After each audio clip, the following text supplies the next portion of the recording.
할렐루야.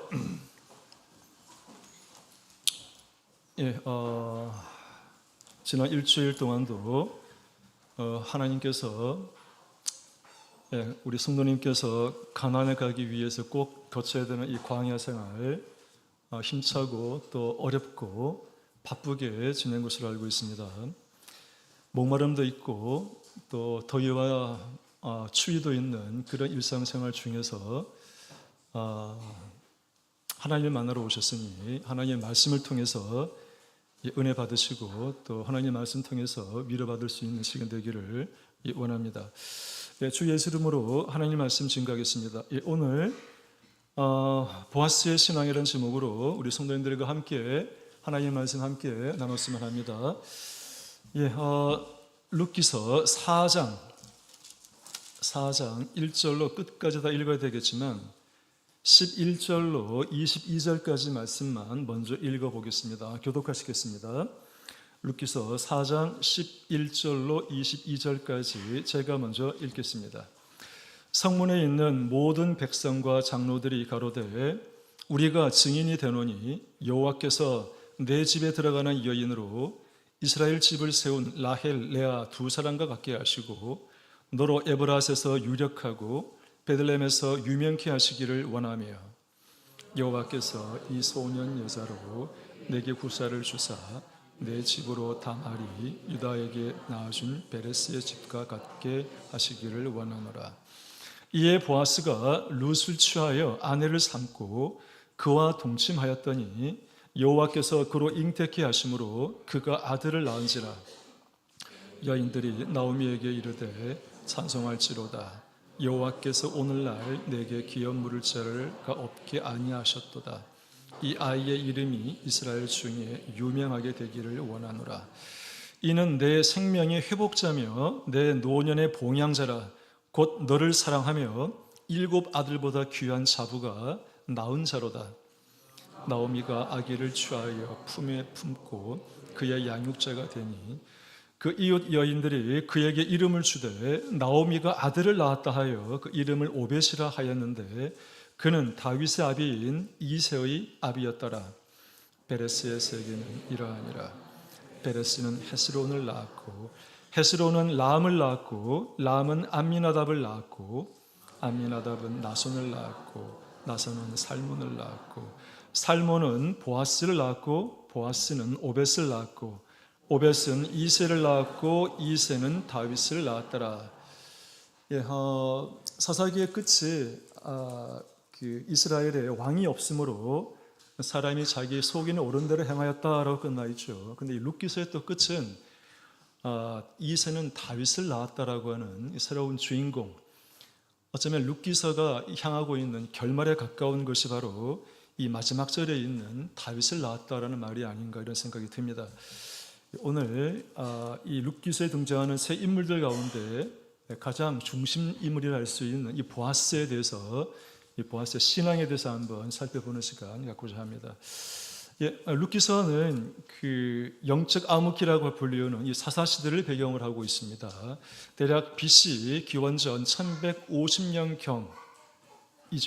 이 기드온이 활약하던 사사 시대 중후반기에 해당되는 시기의 일입니다.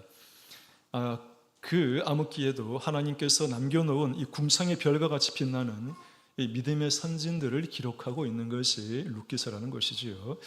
유다 지파 베들레헴 출신의 엘리멜렉 집안과 관련된 세 인물, 즉 나오미, 룻 그리고 보아스가 바로 오늘 우리가 본받아야 할 믿음의 선진들입니다. 이들은 이방 우상에 무릎을 꿇지 않고 타락한 이방 문화에 깊이 발을 담그지도 않는 그런 당대 이스라엘 백성들과는 달리 하나님을 유일하고 전능하신 신으로 믿고 살아간 인물들이죠. 특히 나오미는 하나님께서 명령하고 약속하신 이 가나안 땅을 떠나서 모압으로 이주하여 살다가 남편과 두 아들을 모두 잃는 큰 상실감과 이 경제적 어려움이라는 하나님의 징계 속에서 하나님의 사랑과 약속을 믿고 남편의 고향인 유다 베들레헴으로 귀환한 믿음이 있는 인물입니다. 나오미는 믿음을 대표하는 인물이라고 볼 수 있을 것 같습니다. 자, 룻은 모세가 하나님의 총에 들어가지 못하리라고 저주했던 바로 그 이방 모압의 여인이지요. 시어머니 나오미가 하나님을 섬기는 신앙심에 큰 감동을 받아 믿음의 뿌리를 내린 여인이 바로 룻입니다. 이 룻은 시어머니에게 순종하고 또 전적으로 공경할 줄 아는 사람이었으며 하나님께 온전하게 완전하게 의지하고 하나님께 소망을 두고 살아간 바로 그 여인이 룻이다. 룻은 이 소망의 여인으로 볼 수 있을 것 같습니다. 자, 그러나 나오미의 믿음과 이 룻의 순종과 소망은 그 자체로 온전해지질 않습니다. 이 두 인물의 성품이 온전하게 빛을 발하도록 해주는 발광체가 있어야 가능한 일이기 때문이죠. 그것은 바로 이 보아스라고 하는 유력한 유다지파의 인물이 큰 빛을 발현하고 있었기 때문에 가능한 일이었다는 것입니다. 오늘 본문의 말씀을 통해서 이 보아스의 신앙을 살펴보고 이 하나님 은혜를 성도들과 함께 나누고자 합니다. 다시 룻기서 4장 1절로 10절까지 말씀, 읽지 않았던 구절을 다시 한번 읽어보겠습니다. 룻기서 4장 1절로 10절까지 말씀입니다. 본문 말씀 제가 먼저 읽고 교독하도록 하겠습니다. 보아스가 성문에 올라가서 거기 앉았더니 마침 보아스의 말하던 기업 물을 자가 지나는지라. 보아스가 그에게 이르되 아무여 이리로 와서 앉으라. 그가 와서 앉으매 보아스가 성읍장로 10인을 청하여 가로되 당신들은 여기 앉으라. 그들이 앉으매 보아스가 그 기업 물을 자에게 이르되 모압 지방에서 돌아온 나오미가 우리 형제 엘리멜렉의 소유지를 관할함으로 내가 여기 앉은 자들과 내 백성의 장로들 앞에서 그것을 사라고 내게 고하여 알게 하려 하였노라. 내가 물으려면 물으려니와 내가 물으지 아니하려거든 내게 고하여 알게 하라. 내 다음은 나요 그 외에는 물을 자가 없느니라. 그가 가로되 내가 물으리라. 보아스가 가로되 내가 나오미의 손에서 그 밭을 사는 날에 곧 죽은 자의 아내 모압 여인 룻에게서 사서 그 죽은 자의 기업을 그 이름으로 잊게 하여야 할지니라. 그 기업 물을 자가 가로되 나는 내 기업에 손해가 있을까 하여 나를 위하여 물으지 못하노니 나의 물을 권리를 내가 취하라. 나는 물으지 못하겠노라. 옛적 이스라엘 중에 모든 것을 물으거나 교환하는 일을 확정하기 위하여 사람이 그 신을 벗어 그 이웃에게 주더니 이것이 이스라엘에 증명하는 전례가 된지라. 이에 그 기업 물을 자가 보아스에게 이르되 내가 너를 위하여 사라 하고 그 신을 벗는지라. 보아스가 장로들과 모든 백성들에게 이르되 내가 엘리멜렉과 기럨과 말론에게 있던 모든 것을 나오미의 손에서 산 이래 너희가 오늘날 증인이 되었고 또 말론의 아내 모압 여인 룻을 사서 나의 아내로 취하고 그 죽은 자의 기업을 그 이름으로 잊게 하여 그 이름이 그 형제 중과 그곳 성문에서 끊어지지 않게 하며 너희가 오늘날 증인이 되었느니라. 이 보아스의 신앙은 첫 번째 기업을 물으는 신앙입니다. 좀 더 정확하게 말씀을 드리면 보아스는 손해를 감수하고 자원하여서 기업을 물으는데 책임을 다한 사람이다라고 볼 수가 있습니다. 간단하게 말하면 기업을 물으는 신앙의 소유자가 바로 보아스였다라고 볼 수 있습니다. 지금까지 읽었던 내용을 한번 잠시 제가 요약을 해드리겠습니다. 보아스의 타작마당에서 보아스의 발치에 누워 은혜 입기를 구한 룻에게 보아스는 자신보다 더 가까운 기업 물을 자가 있음을 알고 그가 기업을 물은다고 하면 어쩔 수 없겠지만 만약 그가 기업 물을 의무를 회피하면 본인이 기업 물을 책임을 다하겠다고 3장에서 약속을 하였습니다. 때마침 성문에 앉았을 때 기업 물을 우선권을 가진 자가 지나가는 것을 보고 그와 성읍의 장로 10명을 불러 앉힌 후에 기업 물을 우선권을 가진 자에게 의무를 이행하려는 의사가 있는지 물어봅니다. 기업 물을 우선권을 가진 자는 엘리멜렉의 밭을 사겠다고 처음에는 말을 합니다.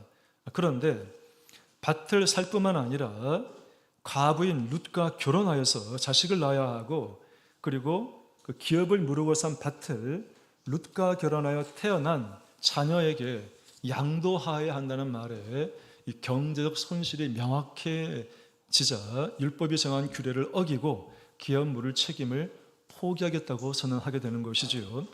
그리고 보아스에게 기업 물을 권한을 양도합니다. 그리고 기업 물을 권한의 이 이양의 증표로 자신의 신을 벗어 보아스에게 줍니다. 보아스는 베들레헴 성읍의 장로들과 백성들 앞에서 기업 물을 자의 책임을 다하겠다고 다짐을 합니다. 그리고 성읍 장로들과 이 백성들은 모두 이 일의 증인이 된다라고 이 10절까지 말씀을 요약 정리해서 말할 수 있습니다. 오늘 이 보아스 신앙에서 가장 중요한 것은 기업 물을 자입니다. 기업을 무른다. 기업을 무른다는 동사로 끝나는 것이고, 그 기업을 무르는 사람을 기업 물을 자라고 하죠. 본문에는 기업 물을 자라고 나와 있죠. 보아스는 기업 물을 자입니다. 그리고 우선권이 없습니다. 우선권은 여기 1절에 보게 되면 아무개라고 나오죠. 아무개라고 하는 사람이 이 나오미 룻의 기업 물을 우선권을 가진 사람이고, 정작 보아스는 두 번째 등되는 사람이라는 것이지요. 자, 그래서 먼저 이 기업 무른다라고 하는 것이 어떤 의미가 있는지를 살펴보는 것이 굉장히 중요할 것 같습니다. 오늘 말씀의 핵심입니다. 자, 기업 무를 자, 일본어 성경, 중국어 성경, 영어 성경을 봐도 번역은 기업 무를 자라고 되어 있지 않습니다. 제가 알기로는 한국어로만 유일하게 풀어서 표현이 되어 있더라고요. 참 어려운 말이죠. 기업 무를 자. 어떤 뜻입니까? 이때 기업이라고 하는 것은 우리가 뭐 현대, 삼성 이런 영리를 목적으로 하는 기업체를 말하는 기업을 가리키는 것이 아닙니다. 이 기업은 앞에 기자가 터 기자를 써가지고 간단하게 말하면 사전에 보니까 조상 대대로 물려받은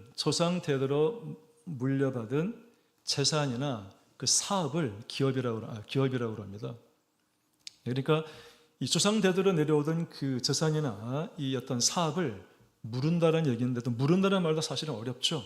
무르다가 어떤 뜻입니까? 장기를 두다가 내가 한 수 잘못 둬서 큰 어떤 폐할 위치에 놓이게 되면 한 수 무러져 이렇게 말을 하죠. 뒷친구한테 공간이 좁으면 야, 좀 뒤로 좀 물러오죠 이렇게 말을 하지 않습니까? 무르다라고 하는 것은 사거나 바꾼 물건을 원래 임자에게 도로 주고 돈이나 물건을 되찾는다는 뜻입니다. 그렇지 않습니까? 이미 행한 일을 그 이전의 형태로 되돌려 놓는 것을 무르다라고 말하는 것이죠. 무르다라고 하는 것은 되돌리다 또는 되찾아 주다라는 뜻입니다. 그러면 기업을 무르다 결합하면 어떻게 되겠습니까?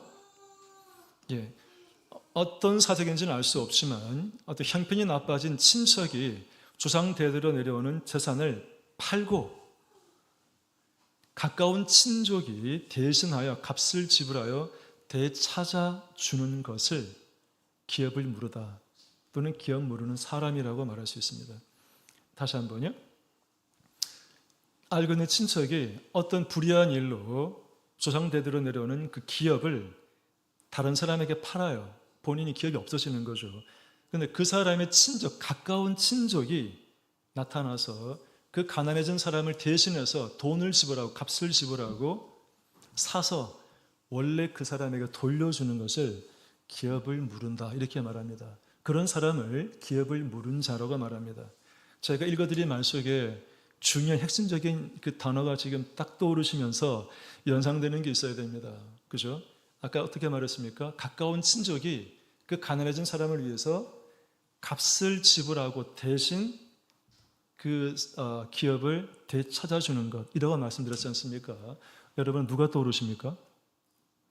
예수님이 떠오르시는 거죠. 예수님은 기업을 무른 자입니다. 그래서 이 룻기의 보아스는 사실은 예수님의 행적을 예표하는 일들로 가득 차 있는 것인데, 그 예표가 바로 기업을 무른다는 표현 속에 다 들어가 있다는 것이지요. 자, 그래서 기업을 무르다라고 하는 이 말을 한번 찾아보았습니다. 히브리어로는 동사는 기업을 무르다 가알입니다. 그리고 기업을 무르는 자는 고엘이라고 합니다. 히브리어는 형태가 변하더라도 이 뭐랄까요? 어근이라고 하는 건 변하지 않죠. 가알, 자음이 기역자하고 이응자죠. 명사로 전환되면은 고엘이에요. 기역자하고 이응자 그대로 유지가 되죠. 모음만 바뀌는 거죠. 그런 특징이 있는데 하여간 히브리어 구약 성경과 또 구약 성경의 이 기업을 무르다라고 하는 가알 동사와 기업을 무르는 자 고엘이란 말을 추적해 가면은 의미가 5가지 정도로 쭉 펼쳐지는데 한번 잠깐 좀 보겠습니다. 첫 번째, 이 기업을 무르다라는 이 무르다라고 하는 것은 밭의 소유권을 사서 되돌려 준다는 뜻이 있습니다. 지금 조금 전에 말씀드린 그대로죠. 레위기 25장 25절 말씀 여러분 찾지 마시고 제가 읽어드리겠습니다. 레위기 25장 25절 파워포인트는 띄워주는 게 좋을 것 같습니다. 레위기 25장 25절에 만일 너희 형제가 가난하여 그 기업 얼마를 팔았으면 그 근족이 가까운 친척이 와서 그 동족 이 판 것을 물을 것이요. 이때 무르다라고 하는 게 히브리어 동사 가알을 쓰고 있다는 거죠. 기업을 무르다라는 말과 똑같은 의미로 쓰고 있다는 것입니다. 두 번째, 우리 지난 안식일 날 우리 그 부활 논쟁에 대해서 얘기 들었지 않습니까? 이 계대 혼인제, 소혼제라고 하는 거 알고 계시지요? 이 기업을 무른다라고 하는 것은 친족의 미망인과 결혼하여서 자녀를 낳아주어 미망인의 후손을 잇도록 해준다라고 하는 뜻도 있어요. 이것이 신명기 25장 5절 6절에 나와 있습니다. 이것도 제가 읽어드리겠습니다. 신명기 25장 5절 6절 말씀. 형제가 동거하는데 그중 하나가 죽고 아들이 없거든 그 죽은 자의 아들은 나가서 타인에게 시집가지 말 것이요. 그 남편의 형제, 동생쯤 되겠죠. 남편의 형제가 그에게로 죽은 미망인에게 들어가서 그를 그 미망인을 취하여 아내를 삼아 그의 남편의 형제된 의무를 그에게 다 행할 것이요. 그 여인의 낳은 첫 아들로 그 죽은 형제의 후세를 잇게 하여 그 이름을 이스라엘 중에서 끊어지지 않게 할 것이니라. 그러니까 기업을 무른다라는 게 왜 중요한가 하면 하나님께서는 이스라엘 선민들의 대가 끊어지기를 원치 않는다는 것이죠.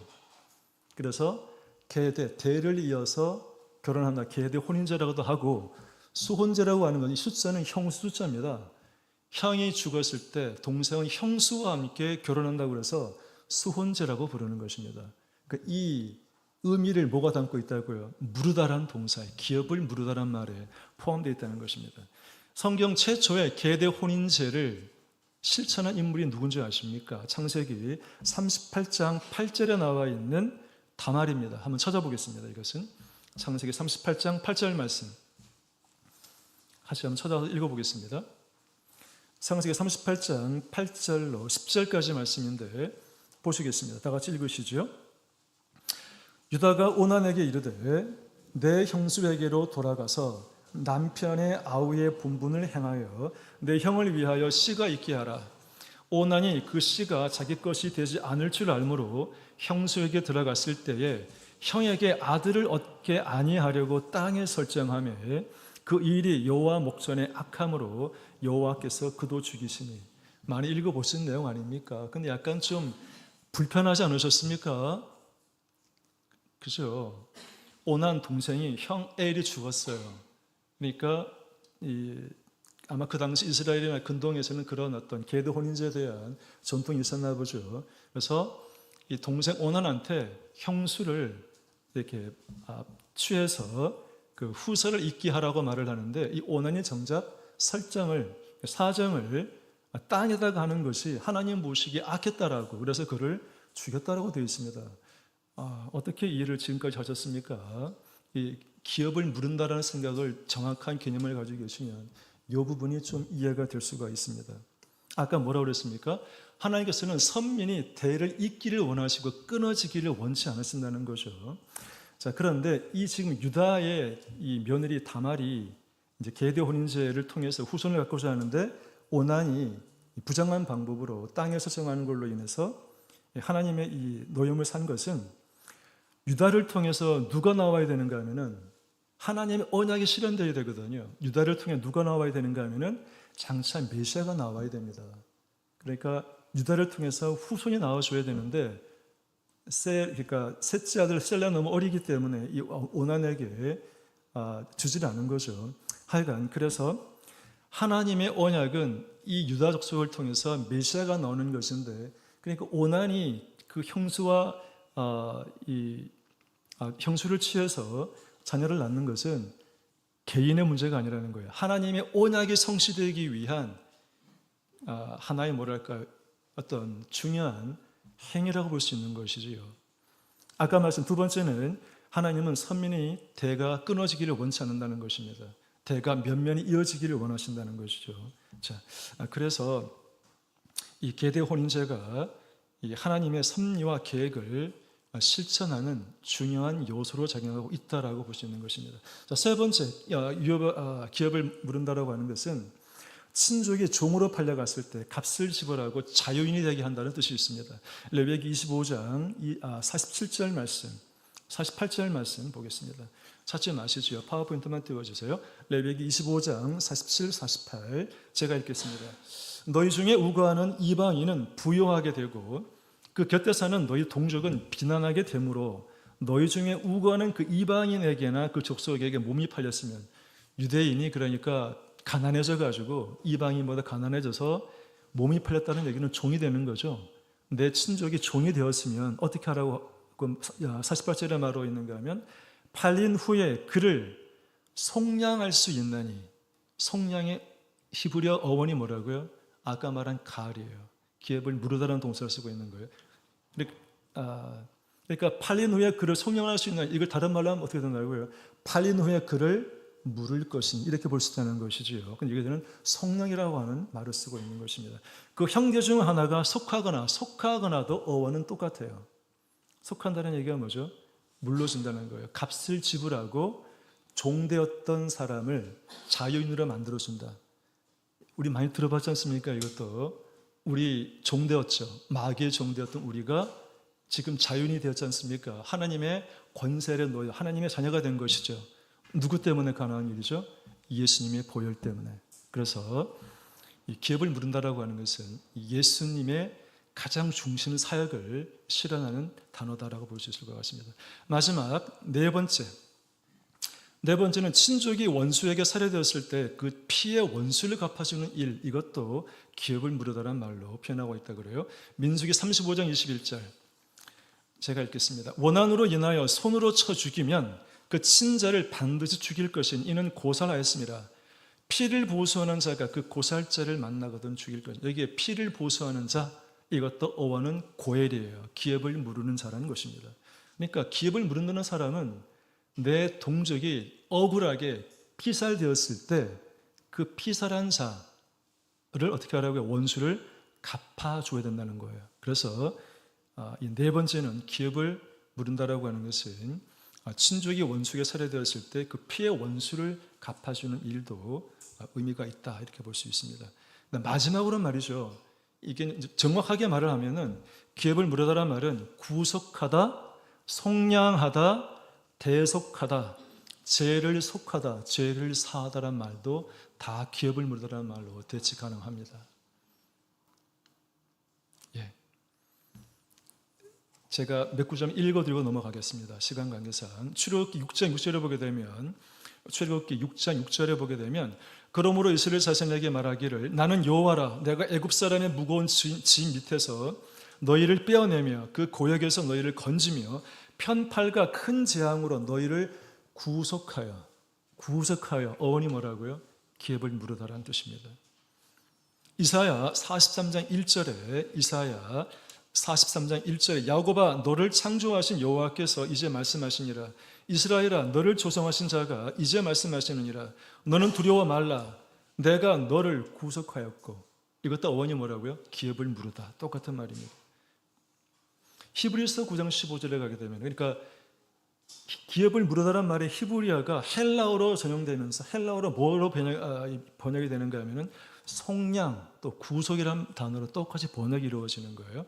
그리고 히브리서 9장 15절에 보게 되면 이런 말이 있습니다. 이를 인하여 그는 새 언약의 중보니 이는 첫 언약 때에 범한 죄를 속량하려고 죽으사. 죄를 속량하려고 어원을 찾아, 이것도 기업을 물으다란 말과 동일합니다. 속량이 뭔지 아시죠? 아까 얘기했죠. 종되었던 사람을 돈을 주고 돈을 지불해서 자유인으로 만들어주는 것을 속량이라고 그래요.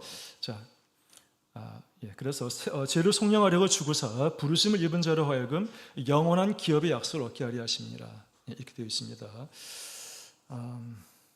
자, 하나님께서는 이렇게 기업 물을 자, 즉 이 고엘 제도를 둔 까닭은 하나님께로부터 분배받은 기업을 영구히 보존하고 혈족을 유지하고 부당한 피해를 입었을 경우에 이를 보상할 제도적 장치를 마련한 것이 바로 이 고엘 제도, 기업을 무르는 자의 제도를 둔 목적이다라고 볼 수 있습니다. 자, 기업 물을 자의 역할과 책임이 모세 율법에 이렇게 자세하게 기록이 되어 있다라고 말씀드렸죠. 자, 만약 기업 물을 자가 자기 책무를 다하지 않는다면 어떻게 될까요? 룻기 4장 7절 8절 말씀 한번 더 읽어보시겠습니다. 룻기서 4장 7절 8절 말씀, 이건 제가 읽겠습니다. 룻기서 4장 7절 8절, 옛적 이스라엘 중에 모든 것을 무르거나 교환한 일을 확정하기 위하여 사람이 그 신을 벗어 이웃에게 주었다. 신을 벗어 주는 그런 전례가 있었다는 것이네요. 이것은 이스라엘에 증명하는 전례가 된지라. 8절에 보게 되면 정말로 그 신을 벗어서 보아스에게 줬다라고 되어 있죠. 자, 그런데 사실은 모세 율법에 의하면은 기업을 물은 자가 책임을 다하지 않을 경우에는 신발 한 짝만 그냥 이렇게 받는 걸로 끝나는 것이 아니에요. 왜냐하면 기업 물은다라고 하는 게 워낙 중차대한 일이고 하나님의 명령이고 메시지였기 때문에 이렇게 신발 한 짝 받는 것으로 끝나지 않았다는 것입니다. 신명기 25장 9절 말씀 한번 보겠습니다. 신명기 25장 9절 말씀, 신명기 25장 9절 같이 한번 읽어보겠습니다. 앞쪽에 내용이 좀 이어지는데 그냥 25장 9절 말씀 신명기 읽어보시겠습니다. 그 형제의 아내가 장로들 앞에서 그에게 나아가서 그의 발에서 신을 벗기고 얼굴에 침을 뱉으며 이르기를 그 형제의 집 세우기를 즐기 아니하는 자에게는 이같이 할 것이라 할 것이며 10절 말씀, 이스라엘 중에서 그의 이름을 신 벗기운 자의 집이라 칭할 것이니라. 그냥 신발 한 짝 주는 게 아니고요, 얼굴에 침을 뱉는 거예요. 모욕감을 주는 것이고 개인의 모욕으로 끝나는 게 아니라 그 집안 가문 자체의 모욕으로 만들어 버린다는 거죠. 어떻게 부른다고요? 그의 이름을 신 벗기운 자의 집이다. 개인의 일을 가문의 일로 지금 확대하는 거 아니겠습니까? 기업 물은다라고 하는 것은 이스라엘 백성들에게, 선민들에게는 반드시 해야 될 일이죠. 반드시. 자, 그런데 흥미로운 것은 이 기업 물을 자의 우선권을 가졌으나 이 의무를 포기한 사람의 이름이 성경에는 기록되어 있지 않고 아까 전에 말씀드린 대로 4장 1절에 뭐라고 표현되어 있습니까? 아무개라고 표현되어 있다는 게 또 놀라운 일이죠. 기업을 모르는 자는 곧 말씀드리겠지만 보아스가 받는 그 엄청난 축복을 받게 되지만 기업을 모를 자가 하나님 말씀을 어기고 책임과 의무를 회피하면은 어떻게 되는 겁니까? 이름이 사라지는 거죠. 하나님의 생명책에서 이름이 사라지는 것입니다. 오늘날 우리 성도님들도 기업을 모르는 자가 되어야 됩니다. 기업을 물을 수 있어야 됩니다. 나보다 못하고 나보다 열악하고 나보다 취약한 자, 가난하고 힘든 자, 외로운 자가 있으면 어떻게 해야 됩니까? 그에게 동정을 베풀고 연민을 가지고 그에게 값을 치르고 그의 불화 환경으로부터 벗어나도록 도와주는 것이 바로 오늘날 우리가 기업 물을 자로서 해야 될 일이다라고 말할 수 있을 것 같습니다. 자, 그러나 이 아무개와 같은 사람과 달리 기업 물을 자의 권한이 두 번째로 있는 보아스는 어떻습니까? 사실은 보아스는 반드시 기업을 물을 필요는 없는 사람이죠. 우선권을 갖고 있는 사람이 아니니까. 그런데 보아스는 아까 말씀드린 대로 자발적으로 기업 물을 자의 책무를 이행한다는 것입니다. 그냥 책무만 이행하는 것이 아니죠. 막대한 경제적, 재정적 피해를 보면서까지 기업을 무르는 것이지요. 왜 그렇습니까? 나오미가 갖고 있는 그 땅도 물러야 되지만 그 물은 땅은 사실은 나오미 땅이 되긴 하겠지만 나오미가 연로해서 죽게 되면은 사실은 후손이 없으니까 그 땅 결국은 무른 자가 갖는 거예요. 그러니까 첫 번째 우선권 있는 자도 그냥 땅을 무르는 것은 하겠다라고 아까 전에 성경에 나왔지 않습니까? 4장 5절에 보면 내가 무르겠다라고 말하고 있죠. 두 번째 권이 있어요. 땅만 물려야 될 뿐만이 아니라 룻이라고 하는 모압 여인과 결혼을 해서 그의 후사를 낳아야 되고, 그 다음에 그 물은 땅을 본인이 갖는 것이 아니라 룻의 후사가 되는 그 자식에게 그 땅을 물려줘야 된다라고 말하자, 이 아묵에 해당되는 사람은 손해가 너무 막심하니까 포기하지 않습니까? 그런데 보아스는 어떻죠?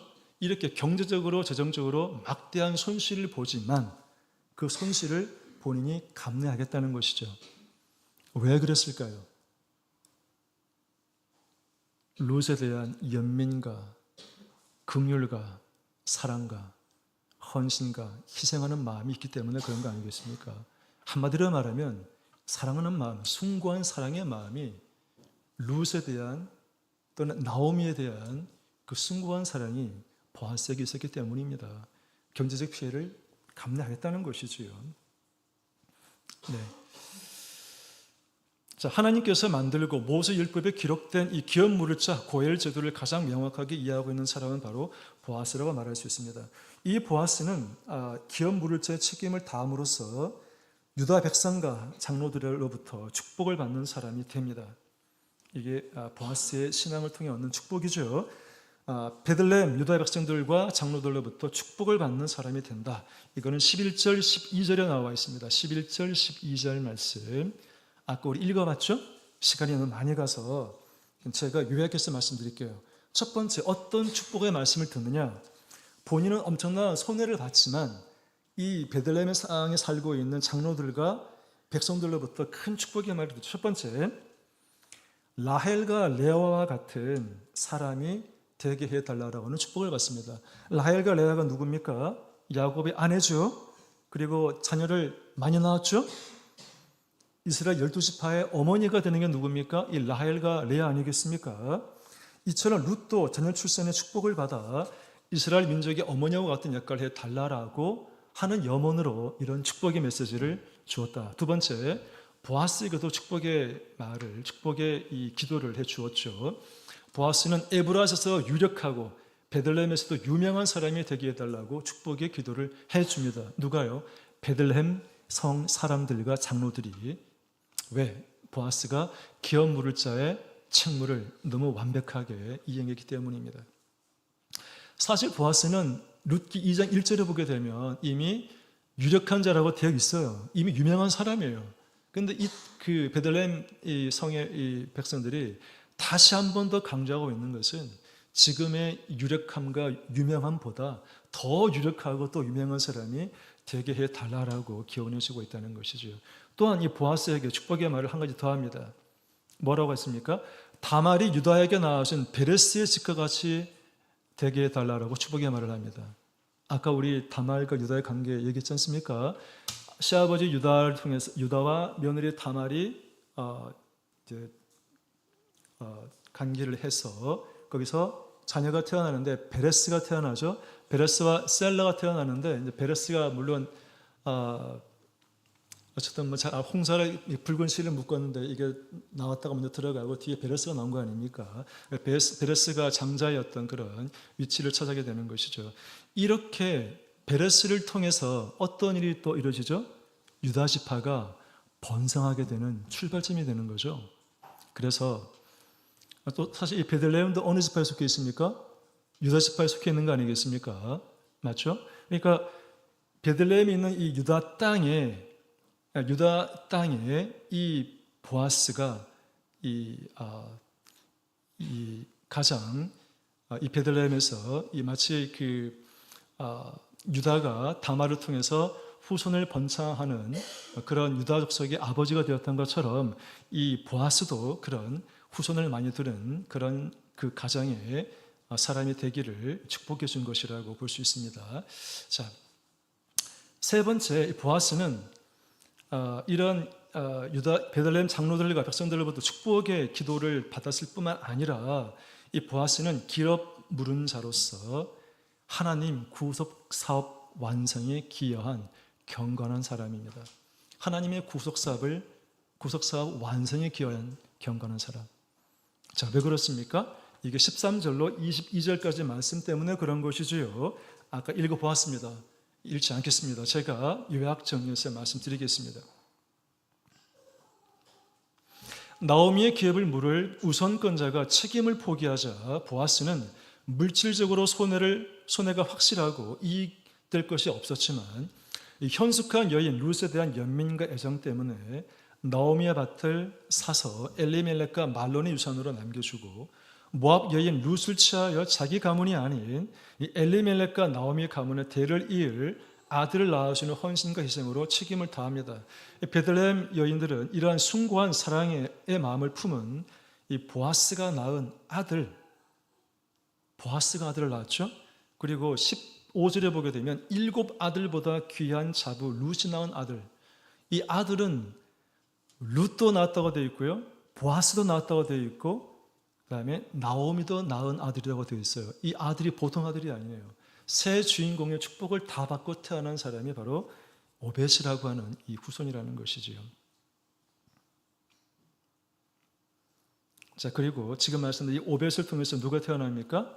오벳은 이새를 낳고, 이새는 누구를 낳죠? 다윗을 낳는 거죠. 다윗은 누굽니까?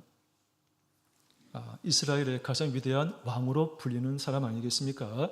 자, 보아스도 룻도 오벳을 낳을 때만 하더라도 후세대가 어떻게 등장할지 전혀 몰랐을 것입니다. 이스라엘 역사에서 가장 위대한 왕이자 사사시대 이스라엘 백성이 그토록 갈급해왔던 왕다운 왕 다윗이 오벳 이후 2세대가 지나서 태어난 것을 알았다면 이 보아스와 룻이 얼마나 놀랐을까요? 그리고 하나님의 은혜가 사람이 감당하지 못할 정도로 이 세세토록 면면이 흐르고 있다는 사실을 알았다면 얼마나 보아스와 룻은 놀랐을까요? 자, 다윗만이 태어난 것이 아니죠. 다윗을 통해서 누가 또 태어나는가 하면은 메시아인 예수님이 태어난다는 것이지요.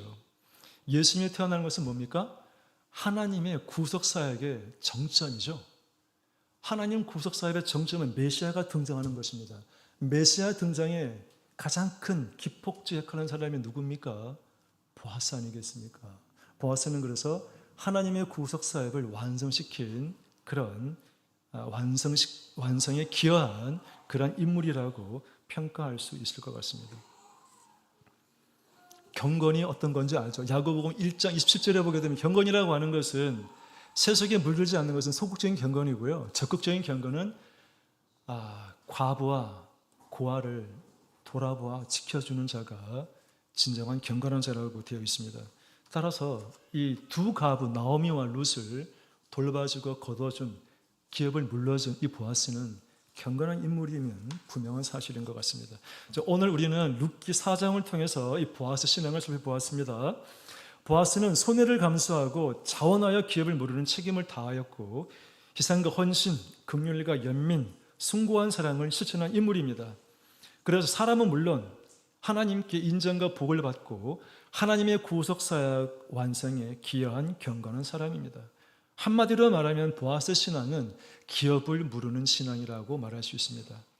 왜냐하면 기업을 물으는 이 과정에 이미 연민과 긍휼, 책임과 의무, 희생과 헌신, 사랑과 경건의 정신이 모두 깃들어 있기 때문입니다.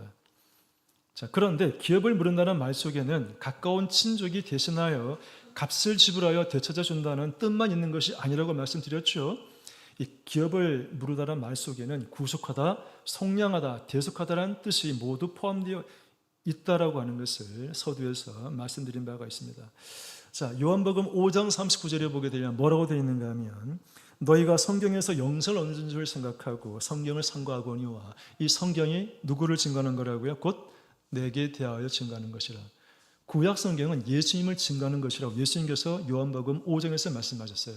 따라서 이 룻기도 아까 말씀드린 대로 예수님의 예표를 담고 있는 책이라는 것이죠. 자, 기업을 물으는 보아스의 모습에서 우리는 예수 그리스도의 대속의 은혜를 연상하게 되는 것은 매우 자연스러운 일입니다. 예수님께서는 말씀이 육신이 되어 이 땅에 오셔서 죄 많은 인간을 대신하여 십자가에 매달려 피 흘려 돌아가신 분입니다. 하나님과 사람 사이에 단절됐던 관계를 회복시켜준, 물러준 분입니다. 그 보혈의 대가로 우리 사람은 마귀의 권세에서 해방되어서 하나님의 권세로 환원, 돌아갈 수 있는 자격을 얻게 되었고 그 결과 죄에서 벗어나 구원받을 수 있는 길이 열리게 되었습니다. 그리고 잃어버린 에덴 동산, 천국 기업을 유산으로 받을 수 있는 그런 사람들이 된 거죠. 예수님의 기업 물음 때문에 가능한 일이라는 것입니다. 자, 메시아로 오실 예수 그리스도의 탄생의 계보에 이름을 올린 보아스, 그는 하나님 나라를 유산으로 받은 사람입니다. 숭고한 사랑과 긍휼, 나눔과 섬김, 헌신과 희생, 책임과 의무를 자원한 보아스, 그는 기업 물은 자입니다. 오늘날 저와 성도님들은 어떻습니까? 가난하고 외롭고 헐벗은 자가 기업 물으기를 요청할 때 보아스처럼 긍휼과 연민의 마음을 갖고 책임을 다하고 있는지요? 자기의 유익과 이익 계산에 밝아 손해볼 것 같으면, 손해볼 것이 분명하다면 기업 물으는 책임을 회피했던 그 아무개와 같은 이해타산적인 신앙을 가져서는 안 될 것 같습니다. 자기 친족, 특히 자기 가족을 돌아보아 이 보아스처럼 믿음이 있는 신앙인의 모습을 보여주고 있는지요? 당장에는 자신에게 이익이 없고 손해볼 것만 같고 그냥 편하지 않게 느껴질 것 같은 일이지만 하나님의 안목, 하나님의 시선에서 바라보면 보아스처럼 기업을 물은다고 하는 것은 자기 가족과 또 타인의 이익과 구원을 위해 헌신하는 그런 신앙인이 우리는 되도록 노력해야 될 것 같습니다. 우리의 지은 죄와 허물을 물려주기 위해서 보혈을 흘려주시고 목숨 버리시고 죽으신 예수님의 공로와 은혜를 우리가 감사할 줄 안다면 우리 자신도 이 사회적 약자 또는 신앙적으로 덜 성숙된 사람들에게 연민과 섬김으로 그들의 기업을 물려줄 수 있는 성도가 되도록 더욱 노력해야 될 것 같습니다. 오늘 이후로 우리 각자도 보아스처럼 또 예수님처럼 맡겨진 하나님의 구속 사역에 헌신하여 저 천국에 있는 생명책에 이름이 확실하게 새겨져서 이 하나님의 나라를 유업으로 받는 저 성도님들 모두 되시기를 예수 이름으로 축원합니다. 할렐루야, 아멘. 다 같이 그냥 성령으로 기도하도록 하겠습니다. 성령으로 기도하시겠습니다.